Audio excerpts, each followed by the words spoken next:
when the symptom has a role, function, purpose, and an intention, it's not going anywhere. So if someone has headaches, you would walk them through what's the role of that headache, what's the function? benefit, Right. what's the payoff. Even with children of 5, if I say to a 5-year-old, baby, I know this is a silly question, but if the headache was your friend, Right.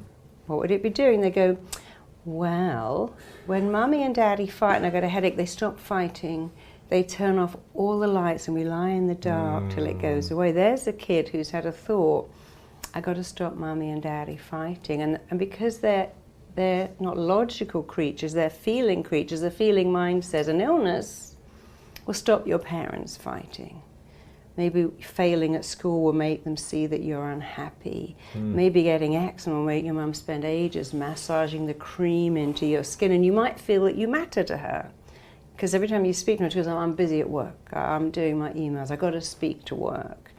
And kids think, I want mummy to notice me, and the mind, which is illogical, goes, can I come up with, well, we can have asthma, eczema, dermatitis, irritable bowel, obesity, whatever. And 70% of these issues, although the symptoms are real, you have a real migraine and real flaky skin, the cause of them is completely psychosomatic. Because the mind's job is to tune into your thoughts and give you what it thinks you want. And it can only work that out by what you say. When you say, this 405 is killing me, I'm dying under paper, my boss makes me want to kill myself. Your mind goes, you better not go back to that place called work. I think I should give you an ulcer or agoraphobia, because you keep saying that the commute is killing you, the job is killing you. And we say things like killing it, dying here. You know, one of my clients was telling me that her boss just died and he used to sign off all his emails, busy, busy, busy, I wish I was dead. A joke, and then he got cancer and died in really fast, but his signature was, I wish I was dead.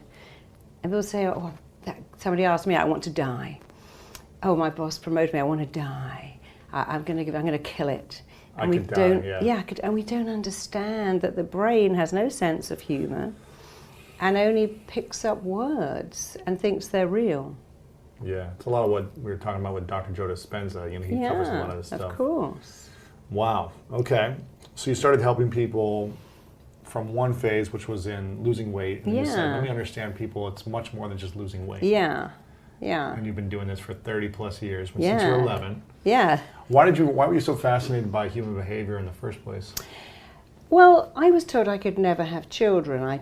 When I was 17, I stopped having periods completely, and all the doctors said, well, you know, you have infertility, unexplained, which I thought, that's a good title, isn't it? Unexplained. Because explained is your fallopian tubes are blocked or you don't have enough estrogen, but unexplained means everything's working. We have no idea what's going on.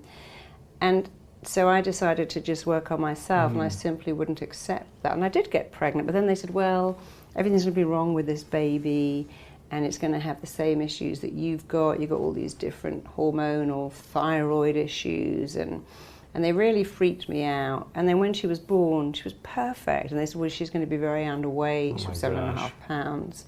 And I realized then that I was going to stop all the medication and just come out of that.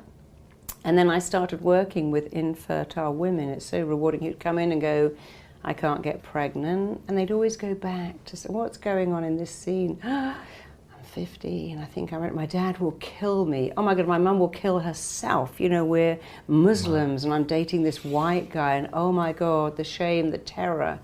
And the day they find out they're not pregnant, they go, thank you, Allah. I'm so happy I'm not pregnant. Now the mind is crystal clear. Having a baby will kill you, and not having a baby is something to celebrate. And when you repeat something to the mind enough, it just can't unravel that.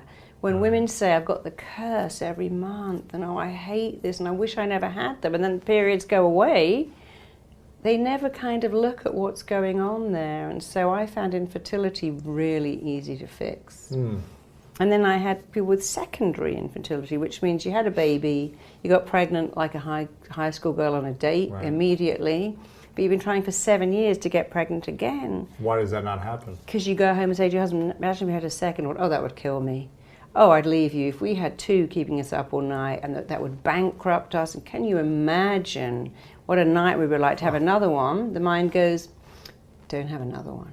And of course you don't mean it. You don't mean it. We could quite cheerfully throw this kid out the window. In the middle of the night, I could just give them away.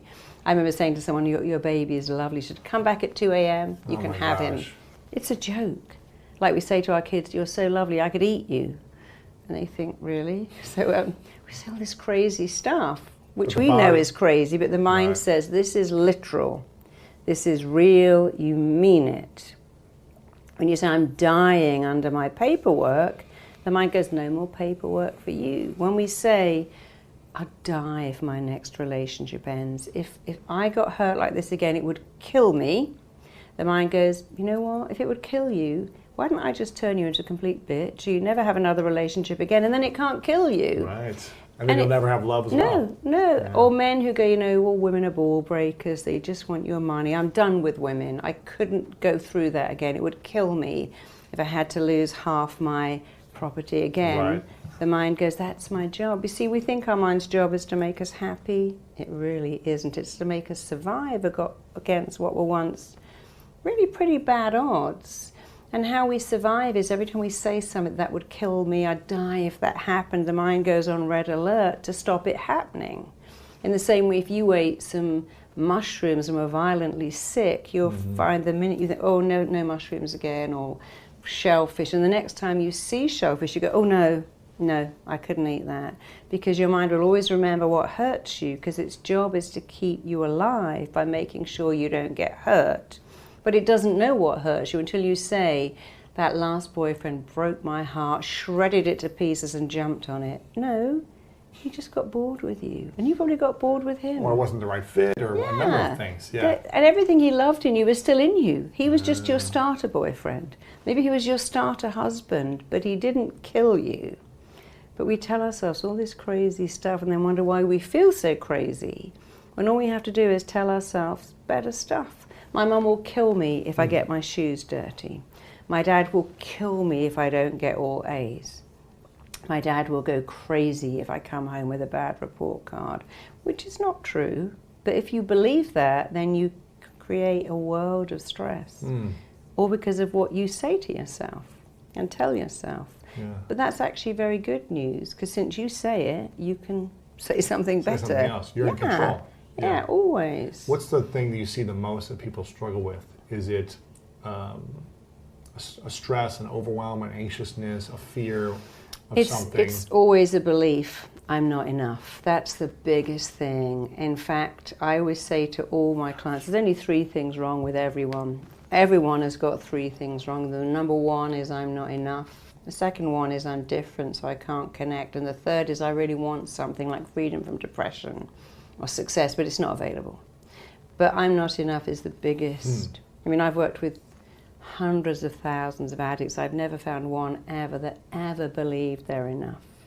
And if we look at the key addictions, shopping, binging on food, binging on alcohol, binging on drugs, sex especially, food, porn, all of those things come from a feeling of emptiness inside, because we're taught, oh, you feel a feeling? Why don't you eat some donuts, or go onto eBay and buy, or Amazon, or buy something, or have a drink? And our feelings are the most real thing we have, and we push them down. We find all this stuff to buy or eat or drink or take to keep us, like John Lennon said, comfortably numb. But then the feelings regroup and come back, because they've always got a job to do. And I always say to my clients, look, you've got to feel the feeling until it no longer requires to be felt. You can't eat it, or drink it, or shop it away, but we're all taught that we can and should. So I'm not enough is the biggest problem I see. I mean, if you look at Amy Winehouse, or George Michael, or Whitney Houston, or Philip Seymour Hoffman, immense talent, a gift, beauty. Why did they feel like they were enough, though? When the world says you are enough, I'm going to celebrate you, you're going to have everything you want, we're going to talk about you constantly, stroke your ego, pay you a ton of money, how come they still can't get over that they're not enough? That's a great question. There's a couple of things. First of all, if you're Amy Winehouse and someone says write a song and you write back to black in 5 minutes, they give you $8 million. It's what I call the self-destructiveness of talent. I didn't earn that. It's a bit like a lottery winner. I didn't work for that. I got to get rid of it. You know, lottery winners who haven't had money will almost always go bankrupt very quickly. So if you didn't earn it, it has no value. That guilt of not feeling like, well, I didn't work 10 years for this. Or, Even with guys, you know, guys like to pursue women, so they've earned them. If you just give it up to them immediately, they like it, but they don't want to see you again because you've taken away their desire to earn it. If your dad is an heir and gives you a ton of money to open a business, you won't respect it because you didn't earn it. So the first thing is, this came to me so easily, therefore it has no value at all. And that's a big thing with rock stars and music stars who debase it. But the second thing is, with many people, like for instance George Michael and Whitney Houston, always had to pretend they were straight. They have to live a lie from the very beginning. Michael Jackson had to pretend he came from this lovely, God-fearing, wonderful Walton-type family, and we know that wasn't true. Amy had to pretend that she didn't mind at all that her dad left her mum when she was 4, and she minded very much indeed. So when you fake it and fake it and fake it and fool the world, you can't fool yourself, and then you're living a lie, and eventually it comes back. And people like Whitney, who was just so talented, then use drugs to hide the pain, because I can't now come out and say that I'm not straight, and I'm portrayed as this Bible-bashing, God-fearing man, heterosexual, man-loving girl, and that's not me. I'm a party animal. I like women. But she wasn't allowed to say that. Coming from the church and everything else. Coming from the church, and it's so unfair to do that to people, because you make them pretend to be something else, which causes intense stress. And then when you're intense stress, what do? You have to take drugs. I remember years ago, Carrie Fisher's mother saying that she would appear on screen with 2 baby diaper pins on her shirt, and she was America's